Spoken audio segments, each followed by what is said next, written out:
This is Learn to Love Yourself, Serenity with Rosie.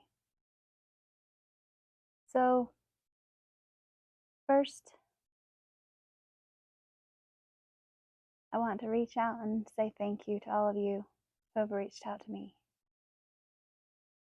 and how much I appreciate you and your own journeys. So, thank you, and I'm sending my love to you.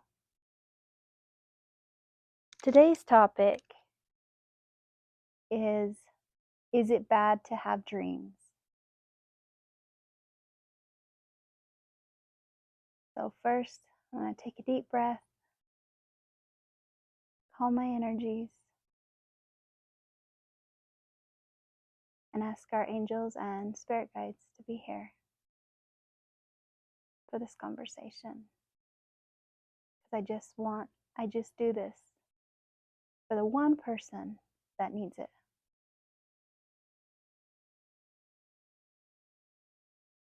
To help you see your own path and find your own way in this world.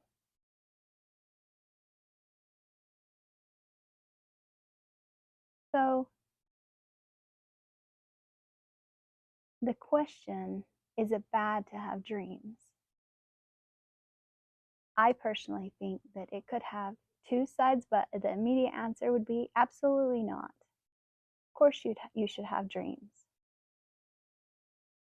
But you also can't let yourself get discouraged if those dreams don't come to fruition as fast as you wish.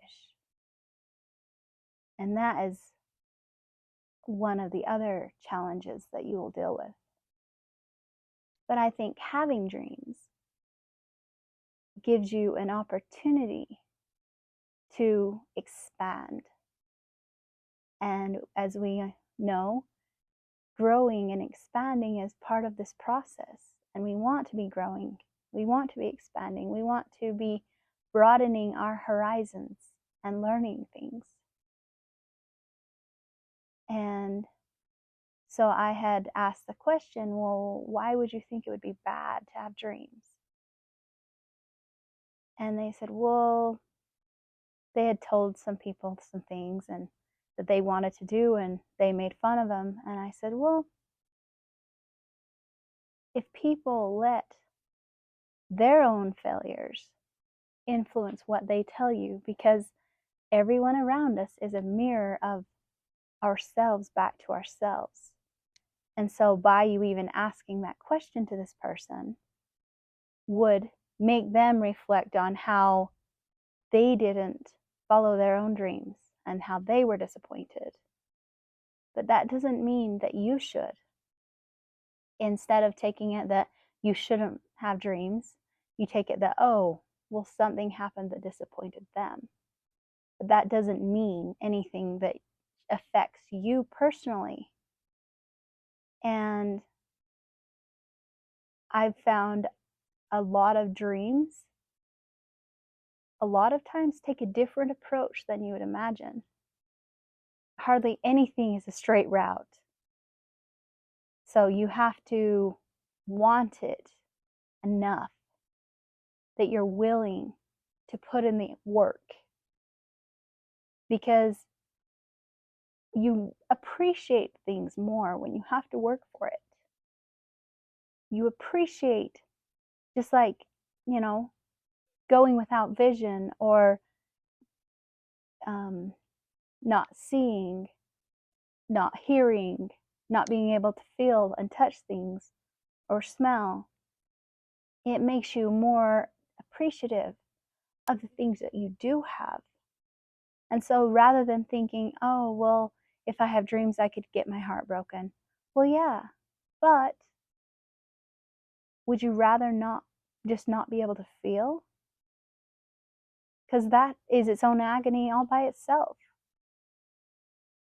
And that's what it's so amazing, is all of these things that seem maybe harsh.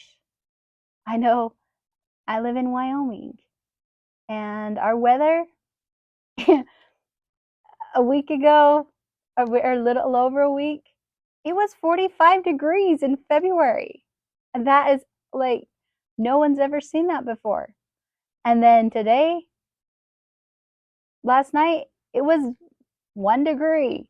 And so it's just learning to be adaptive, to be able to change your perceptions of what is actually important and what means to you. And to me, I think it's great. And people think I'm crazy because I like it. I like the weather here. And they're like, why? And I says, well, you're always reminded that you're alive. Everything around you, you're constantly reminded that you're alive. And to me, that is exciting.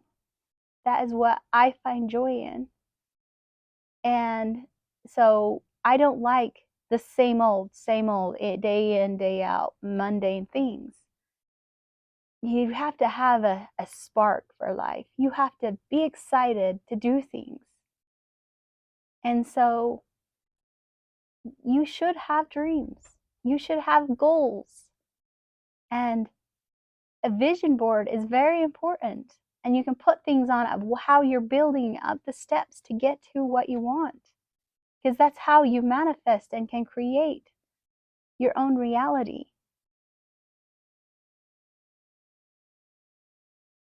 You just have to make sure to also at the same time not let yourself get discouraged when it doesn't happen as fast as you wish.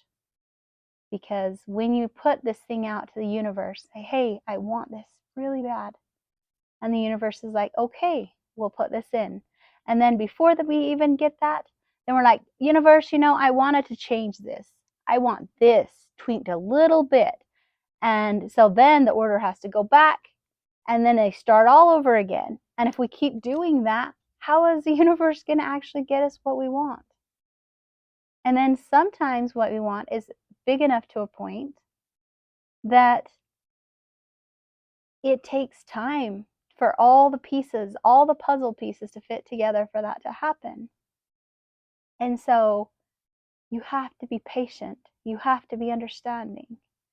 It's like I always wanted a house. That was a dream of mine because as a child we moved. I never lived anywhere longer than 6 years. And I was just looking at a small house. And the universe gave me so much more than I'd ever imagined. And so, yes, it takes time, but it was so worth the wait. And I know that all of you can have this because I have. And we're all working in this earth school together. And sometimes when some of your goals, it's because you have to change or improve your character and change different mindsets so that you will be able to accept that gift. That's part of it. And so instead of being angry or sad when things don't happen right away, think, okay, what do I need to change in me so that I can have this? What do I need to change my thinking or my beliefs on a certain subject to change so I'm willing to receive whatever's given to me? So I hope this clarifies a little bit for you because I just want to be a help. But I just want to remind all of you how loved you are and how you can have anything you can imagine. We do have to put in the work. Y'all have a wonderful day.